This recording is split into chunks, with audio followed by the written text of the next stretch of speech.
skip to the next slide. All right. Okay. Welcome, everybody. We are live right now on YouTube, and I just want to welcome our guest today, Ryan Clover Owens. He has been working on issues around fracking and energy since 2009, starting with listing projects in the southern tier of New York. And he facilitates training and offers digital campaign support to leaders through the Halt the Harm Network. He hosts webinars and online networking events for network leaders and sends regular email newsletters and updates to the network. And I know Ryan really well. We've worked together really since you started at Halt the Harm. Which is just a really awesome resource for folks. So Ryan, do you want to start by just kind of like, telling people what Halt the Harm is and kind of how you fit into that role at Halt the Harm? Sure. Yeah. Thank you so much, Jillian. It's so great to be here. It's such an honor. I watch your Lunch and Learn events and just always stay on top of what's going on at Protect PT.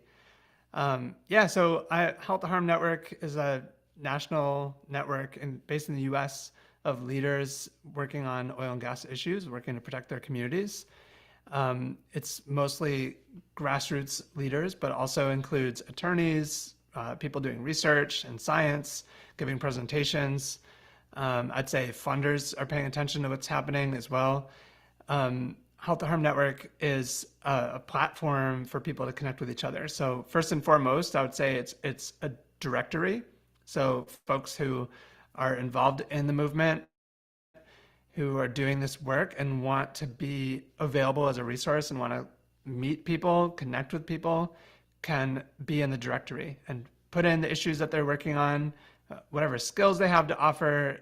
It's a really good way for us to stay connected. Awesome. Okay. And sorry, I'm just trying to do some tech as we're as we're going along here. And so so if we go to the next slide, you kind of already talked about, what the Halt the Harm is, connecting with leaders. And so if you go to the next slide, that is tell me a little bit about this slide and kind of how you fulfill your mission there at Halt the Harm. This is a really fun slide. And actually all the slides that I prepared are just things that I thought would be really fun to share about Halt the Harm Network. So different like clips from the network itself, which is a website where you can create your profile, like I mentioned. But this particular slide came from a collaboration. We do a lot of online events because it's the best way for us, folks in Texas, Colorado, Louisiana, New York, Pennsylvania, everything in between. It's a way for us to connect on Zoom with each other. And so online facilitation is really important. And this is actually a word cloud generated during a networking session with leaders from around the country in the network. And we just put out there, what does building a movement mean to you? What does it mean to build a more connected movement? And this is what emerged as people entered words into the Zoom chat. I always ask people, if you see a word that really stands out, type it in again, and everybody, putting in the things that are meaningful to them. And this is what came out of it. I love that. And I love the, that the more people put words in, the bigger they get, right? Yeah. It's really fun to watch these kind of evolving, it's really cool to see something like this come to life in a Zoom session. Nice. And so if people are interested in joining the network, how do they do that? Tell us a little bit about that. Great. So just go to network.halttheharm.net. That's the network itself. That's where you can log in and create a profile. Link is all over our website too. So just halttheharm.net is good enough to join. If you see an event that we're having or a recording from an event that you are curious about, there's also going to be buttons there where you can join to log in. Being part of the network is how you're able to add comments to the stuff, RSVP to events in the network, post things in the conversations space and stuff like that. So yeah, if you go to the next slide, you can see our, yeah, right here, this is our events calendar in the network. And one of the things that is really core, I think, to network building is sharing information with each other about the events that we're doing. I think even if you might think, oh, I'm in southern tier of New York, and maybe I'm having an event here that's related to energy use from crypto mining and the impacts on our community. That event is still relevant to somebody in Texas who's fighting the same fight. And so posting that event in a network type calendar is not only good for other folks in our region who might want to attend that, but it's also good for people that are facing the same issue to know that they're not alone and know where they can meet people. So the events calendar is really at the core, I would say, of a lot of the content that's immediately relevant. And if I was going to invite someone watching to start getting involved, one of the ways is to start sharing your events with the network. That's awesome. And as you're saying that, I'm like, I think we should do that. I think we should share more events with the network. And I really loved what you said about, the content being relevant to other folks in other regions, because oftentimes these issues that we deal with anti-fossil fuel issues or issues of sustainability, these are sometimes uh, issues around the United States, if not around the world. These are global issues that we talk about. So it's great that you have one place where you can, have all this information stored. Can you tell me right now, Ryan, how many people are on the network right now that are, putting in their events and letting people know about what's going on? There's over 500 people in the network with profiles. There's a few thousand people on the email list specifically for hearing about events that are happening and getting the weekly and monthly recaps. So it's a great way to get the word out about an event that you're doing as well. And I can talk a little bit more about that here, because what you're seeing now on the slide is our recording space. And the recordings space is where we post anything that an event that Halt the Harm Network partners with. And what it means to partner with us on an event is that we are able to help host the event on Zoom, run the tech for it, and promote the event to the list of people that have signed up for event alerts, as well as put it in the events calendar. Partnering on event isn't a way for us to, we don't necessarily, we really play like a service provider role when we partner on events, because our mission is to be able to connect people with each other. And so by hosting an event with an organization, and I know Jillian, we've partnered on events before as well, is really our chance to, continue to hone the craft of producing online events, as well as to, meet people, make connections. And some of the best connections are just in the planning, for a panel discussion with people who don't know each other yet, who are working on the same topic, are getting to know each other. So there's a lot of benefits to doing these collaborative online events. And yeah, all the recordings are available for members of the network. That's very cool. Yeah, and actually, I see some events that I've attended up here as well, which is really cool. I have not been on the platform for a little bit with all the other stuff going on, but this is just it's neat to see how it's evolved over the years as well. And Since the beginning, so it's yeah. a lot. Yeah. Yeah, for real. I mean, you guys have been a huge help as we grew as an organization, particularly when we were, a young, small organization and didn't have, any staff. I remember talking to you guys about how to do things like fundraise and how to get the word out, how to market your campaign. So it seems like you have a lot of tools and things to, knowledge to share, and things to share at your disposal, which is very cool. Let's go to the next slide, and you can tell me a little bit about what's going on here. Great. So one of the things that we do at Halt the Harm Network is we interview people. So it's a way for us to get to know folks in the movement and help bring out the stories of the people that are involved. Oftentimes, when we meet each other at meetings or rallies or in campaigns, we aren't getting to know the backstory of a person. And it's really interesting to just create a space where we can watch an interview or a discussion and learn a little bit about how somebody got into the work that they're doing, what they're doing, especially if somebody's offering a specific service, or maybe they wrote a book, or they're doing really interesting research. These interviews are a place to get to know some of the people in the network. It's also kind of an open invitation if you're doing something that you would like to share.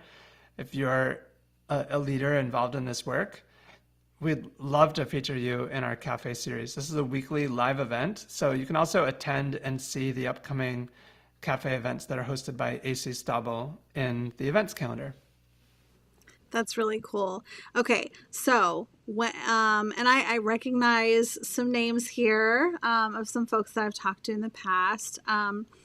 So let's say somebody's watching and wants to be a part of the network, wants to get involved. What is the first step to getting involved with Halt the Harm and building the movement?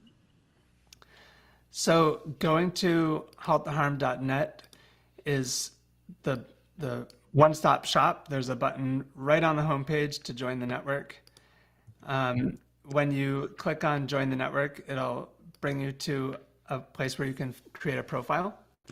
We'll ask a few questions about what brought you to this work, what kinds of things are you working on, if you're a part of an organization or group. And then when you join, you'll be asked to introduce yourself in the network and complete your profile. Only people with completed profiles gain access to the full features of the network. So it's really important to make sure that you complete your profile and share a little bit about you. The network is vetted. It's important to us that we get to know people that are joining and that we're creating a space that people feel comfortable as well. So if anyone has any questions or gets stuck on the sign-up process, it's really easy to contact me. My email is ryan@halttheharm.net. And there's also a little chat widget on our website down in the bottom right you can click on to open up a conversation. Nice. And I want to touch base here about one thing. And we were talking about topics for today's conversation, and you wrote Superconnector. So tell me, not to be confused with super spreader, but tell me a little bit about what a superconnector is to you and what it means in this context. Yeah, so we all know somebody who is a superconnector. They love to introduce you to new people. You might be having a conversation with them about something that you're working on, a project, or maybe like a problem that you're having, something you're trying to work out. And they go, oh, I should introduce you to so-and-so. They're working on a similar thing, or they're really good at solving this type of problem. Those types of people are really important for network building. And we can also learn to become people like that. And I think that when we're building a movement, it's a particular way of thinking that can really help us in our organizing work. It's not for everybody. Not everybody's as extroverted and wanting to just know everything about what everybody's working on and doing. But if you find that you're curious about people, you love paying attention to what's happening, what the trends are, then you might be a super connector. And there's certain skills that you could continue to hone to be better at it. And I think that it's an important way to understand. I keep on mentioning this, saying the term movement, and I know that that can mean different things to different people. What we're talking about is the collective efforts on behalf of people that are working to protect their communities from oil and gas industry harms. That is a pretty open-ended statement, but that's because the industry takes a lot of forms. When Halt the Harm started, we were focused a lot on fracking. That was my focus when I started organizing in 2008 with a listening project. And a lot of the approach that I learned from other grassroots organizers and mentors at the time was this network growth idea. The idea that if we just build an organization that represents our entire region, that we're actually a lot stronger if we build a network of groups, of smaller groups doing different things. So a really big part of my work early on and what inspired me to keep doing this work was learning how to be a superconnector. What that meant for me with my particular skill sets was keeping lists, keeping lists of who's doing what, and sending out regular emails of what's happening and who's doing what. I actually learned how to build websites because the first big website that I managed was a regional network-based website in upstate New York with about 30 different groups working on everything from waste treatment to, paying attention to, leases, to Frac Tracker's early work and creating a map of fracking bans in New York State, and understanding who's doing what and who needs to meet who, right? And that was such an important asset to how we were organizing at the time. And I just think that that is challenging to do in a digital space, but it's a challenge that we need to figure out because there's so many people reinventing the wheel all over the place trying to fight their local fights. And I think that knowing who's doing what and being a super connector is one of those like high leverage things that we could do to, well, we could also call it a force multiplier. It's something that we need to do in order to stand up to oil and gas. Yeah, and and it kind of goes back to that whole concept of not doing it alone and not feeling like you're, working on this issue alone, because I can tell you from experience, when we first started organizing, I remember like walking up behind the bus, the school bus, and handing out flyers to my neighbors. And then and then I remember getting a phone call from a neighbor saying, "Hey, I didn't even know about this. Tell me more." And then they told five neighbors, and then we had the meeting, and then we started something, bigger than one person. So it seems like what you're doing is kind of the same thing. You're using that kind of like that grassroots organizing model to build something bigger than just one organization. And I think that's really great because, like, I always talk to folks when we collaborate with other people and say, like we all have a part to play. We might not all be doing the same thing or working on the same thing, or even have the same outlook of like, this is how we should approach this. We might not all have the same strategy. We're not all the same type of organization. We're like an advocacy organization where you mentioned Frac Tracker. We'll use them for instance. They're a really awesome organization and they use data. So they use like the power of data. And so knowing who's doing what and like, and how they're doing their work, I think is a great way to try to come together, which is what you're talking about, coming together as a movement to use all those resources that we all have expertise in to help each other out. Because I mean, at the end of the day, the oil and gas industry, they have tons of experts, tons of money, you know, tons of people working on this. They have time. They have all these, all these advantages on their side, and the communities that are trying to oppose some of this work, they have very few resources. They have very few opportunities to talk to other people. So it seems like what Mhm. you guys are doing at Halt the Harm is giving people an opportunity to discuss these issues, giving people an opportunity to meet other people. And you were mentioning that, the superconnectors and, I think it's really important to talk about the fact that not everybody is going to be, the extrovert that wants to, reach out to everybody and wants to connect everybody, but might just be sitting in the background, kind of listening and learning. And they have a place and special skills that they bring to the table too. And it seems like within a network like you guys have built, there's kind of a place for everyone to find a little niche of and learn from other people that they're working with. So I think it's really really cool, and I'm glad that you were able to name the really what the network is and why it's important for people, because I think that will hopefully encourage more people to want to join the network, which will then just amplify everything we just talked about, all the skills that are available. And I think it's really important for people to know that they're not alone. Exactly. Yeah, that's exactly right.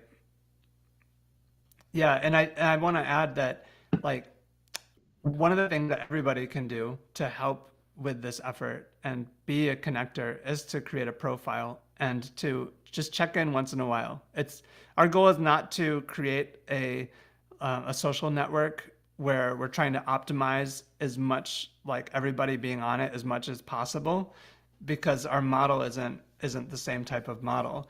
But what we are wanting to do is create the kind of space where if you search for something, you'll find the profiles of the people that are connected. So write your bio, fill out the profile with the things that you're interested in talking about, because then you will show up in a search result when somebody joins the network and they're looking for somebody working on, like, let's say, oil and gas waste issues.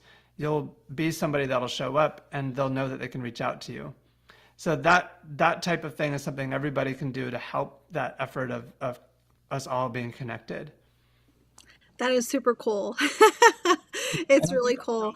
Yeah, Inviting your colleagues, to join and create a profile. Yeah. yeah. So I think step one, I'm gonna have ask all my staff to connect, because we do have some really awesome new staff members that have come on this last year, and yeah, it's really cool that people have found us through our website. But another way to find people is through the network. Hmm. And like you were saying, it's people that are also are vetted and are also fighting similar issues. So like, that when you're talking to them, that that you have a similar interest in mind, and you're on the same page about at least like what you're fighting. So that's very cool. Yeah, yeah. Um, do we want to go to the next slide and talk about this is something that's coming up? I just received an email about this the other day. Tell us a little bit about the Community Sentinel Awards. Absolutely. I'd love to. This is one of my favorite things every year that happens. Um, and this is a screenshot of last year's event. So I'm just showing you what is in the network already. So you could go to this uh, section of the network and you can watch the replay from last year. You can learn about the recipients of the Sentinel Awards in the previous years. But it is coming up in November 9th. And right now, nominations are open. So if there's someone that you know deserves recognition, I'm sure you know a lot of people.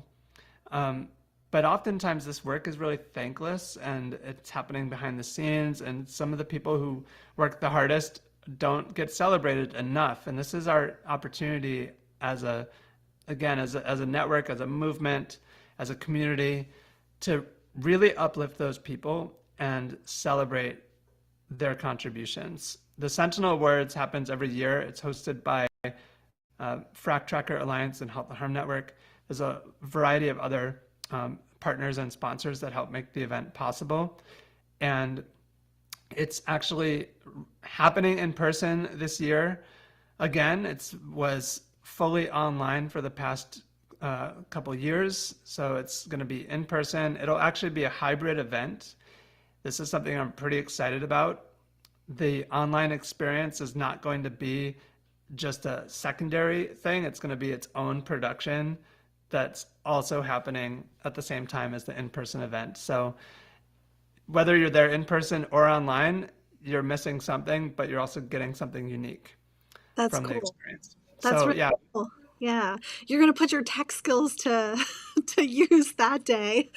it's gonna be really fun. Yeah, so I'll say that like um, the way it works is right now nominations are open, so you can fill out a form. I can put the form in the chat actually as well. That'd be great. Um, but basically, here I'm gonna grab the link and all the details about the nominations are also here. If I just post in the chat, that goes to everyone, right? It doesn't, but if you post it in the chat, I'll post it to the yeah, great. All right, I got it. I put in the announcement and the form. So yeah, Awesome. we're circulating this like as widely as possible. Would love folks to nominate people for this award. And what happens is a group of people receive the award. We get together. We have an amazing event. There's musicians. There's a keynote speaker. There's an MC. There's a gathering. Um, for the online experience, we actually replicated that experience that happens in person where you can kind of meet up after the event and chat with people who who just got off the podium speaking. So we did breakout rooms and discussions and things like that. So we'll be doing a bit of that this year as well. That's really awesome. Yeah, I'm excited. I have been to a virtual one, during COVID. I think I was at least one I've attended. But it's exciting to have things going back in person.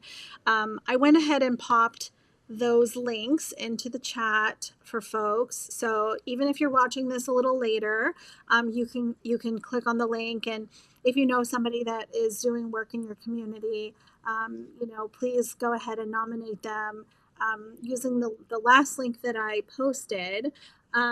And so if we go to the next slide, then tell me a little bit about what's going on here, Ryan. Yeah, great. So um, this is sharing an example of some of the ways that people have used Halt the Harm Network. A group A to Z Impacts of Plastics organized a series of events and um, discussions that happened over the course of a couple years. And all of the archived events are here in the network to watch. So if you're interested in issues around oil and gas and plastic production, this is a really important resource. It could basically be used as an online course. It's so much value here just inside this one space of the network.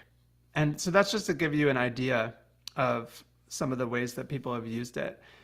Halt the Harm Network has the ability to create a breakout discussion where you can not only post updates, but you can see who else is in that channel. You can choose to make that channel public to other members of the network or private. So people could even use it as an organizing space. If anybody's used like Slack before or other tools like that where you can set up a channel for a discussion, Halt the Harm Network actually has the same functionality built right in. And people can become moderators, they can invite their team, and can collaborate. So we actually have a few different instances of that, but this is just one of them showing an entire compilation. That's really awesome. And it seems like it's a really powerful tool to be able to communicate about these different issues. And so if we go to the next slide, I'm going to put a this link in the oh chat as well, just to that specific thing, because the A to Z Impacts of Plastic, again, is a really great resource, and it can give everyone a chance to see what it's all about. yeah, yeah, for sure. And I think there's actually another slide in here um, that maybe you popped in. Let me see, Corey. It is on the slide deck. There's actually a couple on the slide deck that are not in your sharing. So we might have to, you might have to refresh. So let's try to do that really quick, and let me know if that works. Cool. Yeah. Oh, There. there we go. Right on. Yeah. So I think there's One of one right the this before that too. Yay. All right. This is what I was looking at. Tell me a little bit about what's going on here, Ryan, because and this are you, is is this Notion? this is Airtable. Ah, This is a database of all of the different groups that are in the Alliance Map. So the Alliance Map is a database of organizations and groups around the country, um, and we have their name, we have a description, we have all their links to websites, who's a primary contact, things like that. And part of the goal of the Alliance Map, it's actually being revamped right now because we're going through and making sure, seeing like which groups are still active, are there other groups that we haven't added yet.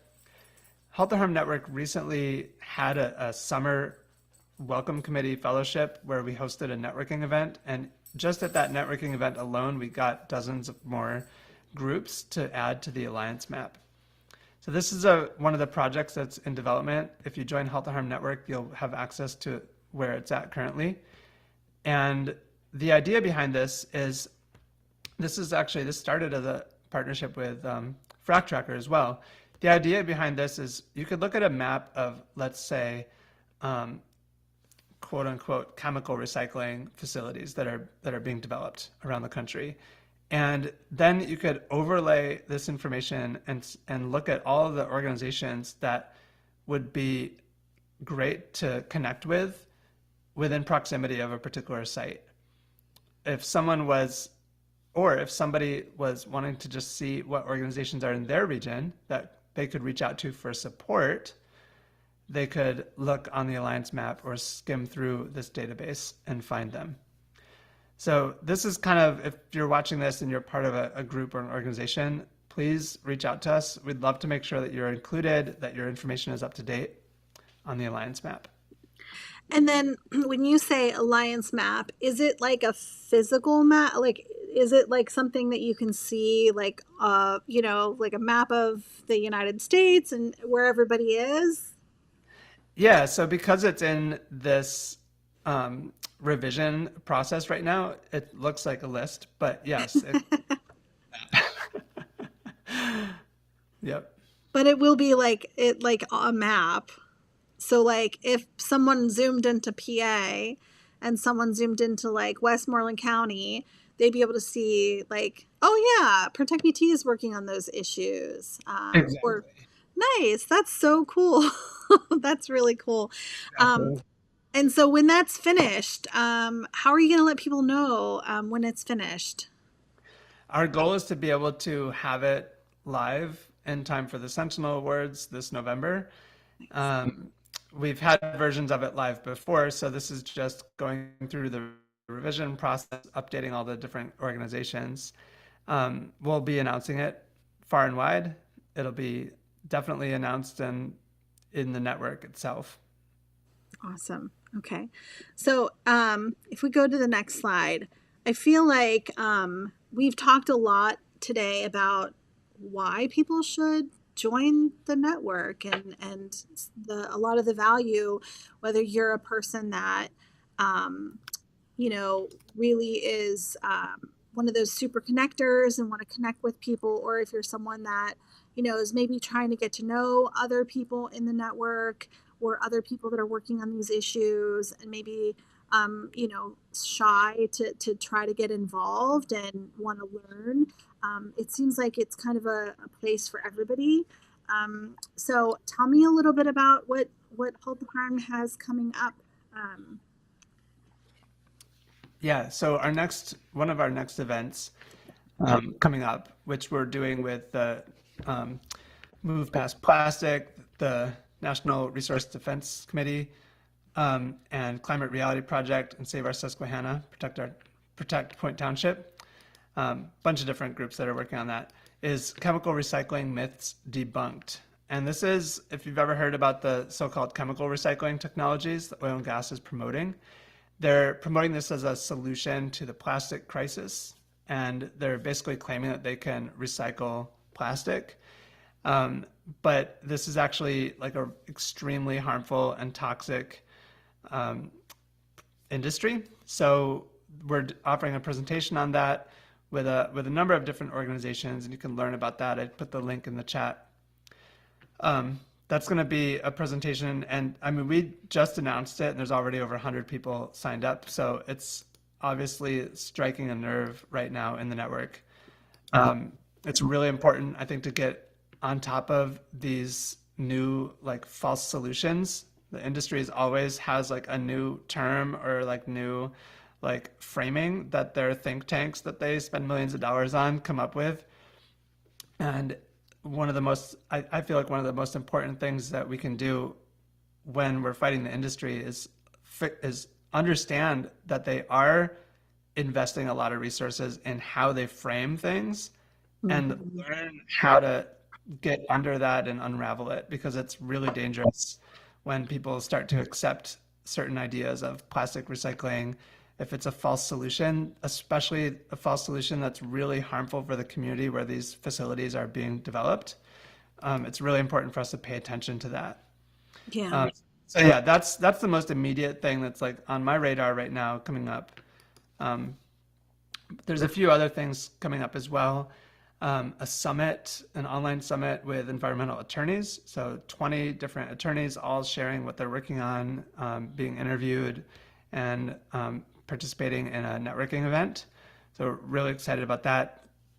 Date for that is to be determined. We're still gathering some of the interviews. Community Sentinel Awards, of course, in November 9th. We're also, a couple years ago, did something on forever chemicals, PFAS. We called it the Campaign Accelerator because it was a group of leaders that were all working together to launch some kind of campaign addressing PFAS, forever chemicals, in fracking. And out of that work came a briefing package and a bunch of different a really great compilation of resources for people that are working on campaigns like that. And what we've been working on recently is organizing that material into an online course. So this is a course that anybody can use if they want to get up to speed on PFAS issues and learn about various points of intervention. We're also really excited to collaborate with other people that are working on this. So if you're working on this issue and you want to be interviewed or recommend a resource for this online course, I just wanted to put that out there so that I could connect with you. That's awesome. Yeah. And I know that there's a lot of people are really interested in PFAS right now. And so it seems like these are all really timely resources and opportunities that you're going to have. And I want to say, I don't, I know a couple years ago we started working on the Living Near Shale Gas, the Home Resource Guide series with Halt the Harm, and now I'm like, did we ever finish that? I got to think back at to see, because that I think was an online course we were trying to set up. I think you guys might have been in the beta testing version of what you have now, so we'll definitely have to circle back about that because we have this really great workshop that we do locally, but we also started during the pandemic doing it online. It's called Living Near Shale Gas, and we have a whole like resource of Yeah. it's a physical resource, but really people could access some of the materials online.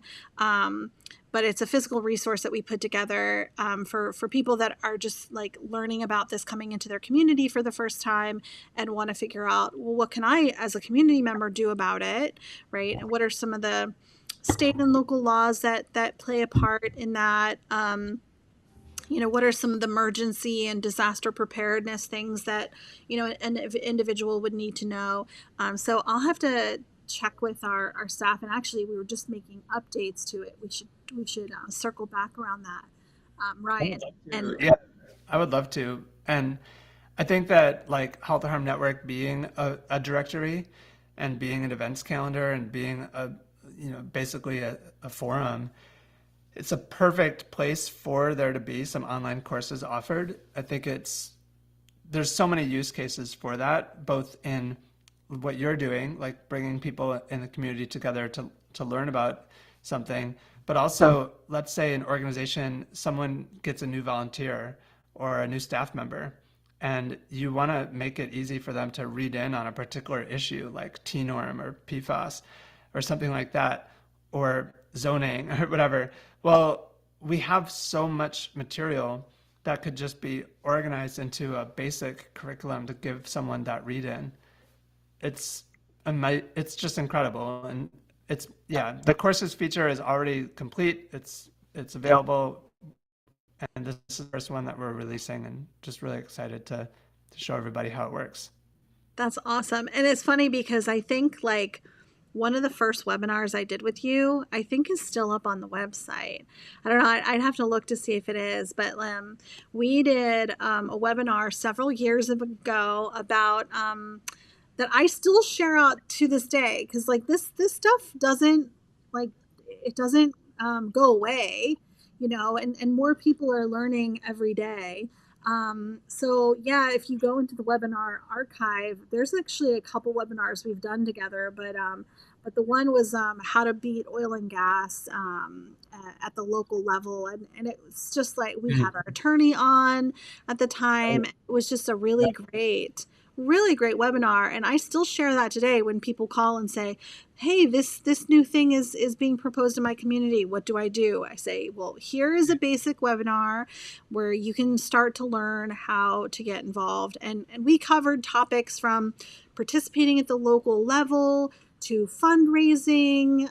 We covered really a wide variety of topics in that webinar. So I feel like you guys have such a catalog too, such a catalog of educational materials to share with folks that people should Yeah. be, joining the network just for that alone. Yeah, yeah, absolutely. I think that the catalog is there. The search feature, just the search bar at the top of the network becomes more and more valuable as more and more stuff is added. I think adding in courses and being able to even repurpose things, like take that event that we did with you years ago, and well, could we expand on that? Could we make a short mini course out of some of the things that were in that presentation? And I think that it's also part of the spirit of this is this together we can create a much more valuable resource than any single organization could if they were just trying to curate stuff. So this is not something that we, have all the answers to, but we're an organization that's dedicated to working on that problem. Yeah, yeah, That's our main goal, is to figure out like how can we connect people, how can we build a stronger movement through more connection and more sharing of resources. So if you come to the network and you think that we're doing a bad job at one area or another, you're probably exactly who we need to be talking to, because you're going to be able to have an insight or a valuable pet peeve. uh, we're a small team that's really committed to doing this work, and anyone that can help out and get involved and offer their input is welcome to be part of the network. We'd love to have you part of the network. yeah. That's really awesome. And I gotta say, like over the years, we've done a lot of stuff together, but not every not everything is gonna like work in every community. So it is great to get, kind of a wealth of knowledge of, different people tackling it from, different, strategies. I think that's super valuable because I was actually talking to, some folks in Texas that, wanted to use our mobile app, or wanted to have something similar to our mobile app in for their community, and we were just talking through strategies of why we developed it, how we developed it, that kind of thing. And they said, well, I'm not sure if this will work in our community because of cultural factors that are important to the people that live here in Texas that are probably really different to the people in Pennsylvania. And it's like, so knowing that not every strategy is going to work in every community, and you kind of have to try something, or at least know the people that are in the community well enough to be able to find out how they want to approach a situation, how they want to tackle an issue, how they feel about an issue. Because yes, we work in Trafford, but we also work in other communities as well. And when we go to other communities, we often try to ask the people that live near the facility, well, what do you want to see happen? And let's kind of formulate a plan together. So I feel like people could do that on the network. They can collaborate and say, well, this is the situation in my community, and how do I fight this, and kind of get all the advice and then formulate a plan based on what strategy they think is going to work the best. And I've learned that sometimes you throw spaghetti at the wall and it does not stick, and you have to try a different strategy. You have to change course, and but I think at the end of the day, I've learned that persistence it pays off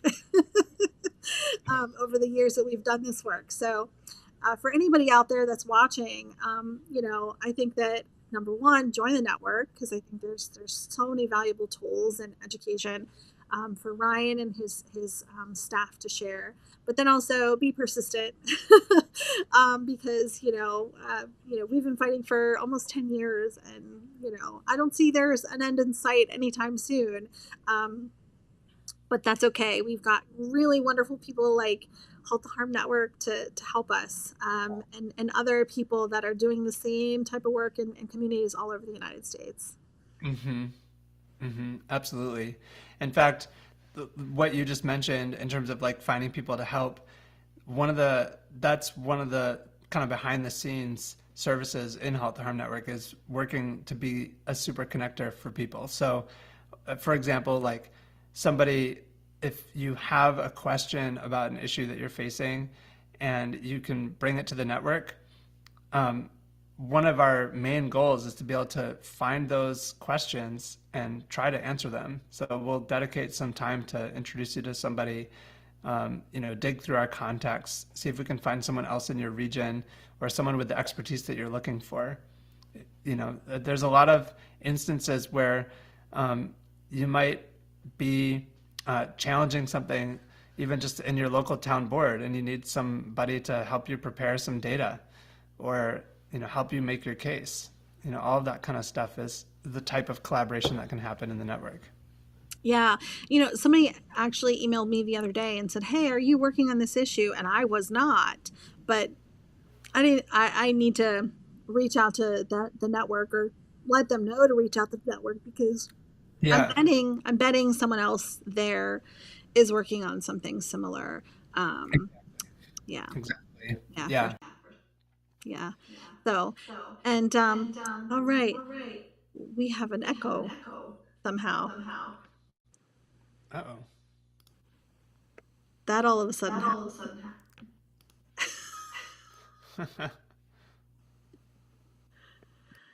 All right. Well, okay. Is that better? I did mute you, Ryan, because I think it's feedback, like coming from your direction. So I'll you can unmute yourself, or I'll unmute you and then mute myself when when we're gonna talk. But just to wrap up, I think that it's important for people to join the network and to talk to Ryan if they have questions. We do have one person in the chat said, always appreciate Halt the Harm Network's work. That's awesome. Thank you very much, Lois. We also, as an organization, appreciate their work, because over the years, I've had a ton of support from you personally, Ryan, with Halt the Harm Network, as well as other folks in the network. And also sharing on the network your next event. So that's going to be important. And getting help with campaigns, talking to other people, and sharing the services of other leaders. If you have special skills that you'd like to share with other people, definitely connect with Ryan to be a leader. And Ryan, am I forgetting anything before we hop off today? I don't think so. Yeah, that's. Thank you so much, Jillian. I'm really just so glad to be able to come on, Lunch and Learn series and talk about Halt the Harm. It's nice to see you and chat with you always. Um, yeah, we have the convergence coming up this weekend too. Yes. Yeah. So, We're and really excited. you organized a bus, right?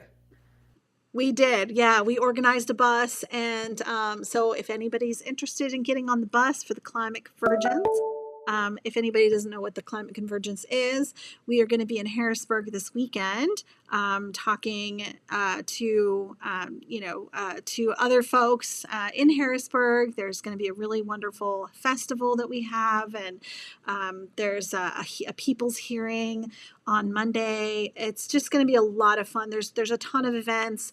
And so, Corey, if you wouldn't mind really quickly popping the climate convergence website into the chat, I think that would be really helpful for folks. Thank you, Ryan, for mentioning that, because we have a bus that's coming from Southwest PA. So if you're in this side of the state and want to get to the other side, hop on the bus. We're going to have 2 stops, one near Pittsburgh and one near New Stanton. And so folks can hop on the bus and join us for the convergence. We'll be there with many other organizations in PA, and we're really excited. It's a lot of fun. It was a lot of fun last year. I know it's going to be a lot of fun this year. And folks, they take a lot of time planning this event throughout the year. So we're really excited to be able to support them. Okay. And Corey put the link in the chat. Let me go ahead and put it over to the, okay. Okay, he can't put it through to the comments, but I went ahead and put that into the chat. But if you just look up Pennsylvania Climate Convergence on Google, you'll be able to see it there. All right. Thank you so much, Ryan, for joining us today. And I'm really excited we got a chance to connect. I feel like it's been a while since we've really connected, and I've heard all of the wonderful things that the network does. And so I'm looking forward to connecting again in the future, and also my newer staff members that could just really benefit from the network and sharing their knowledge as well. So thank you so much for all you guys do there at Halt the Harm. It's wonderful. It's an honor. Thanks, Jillian. Have a great weekend.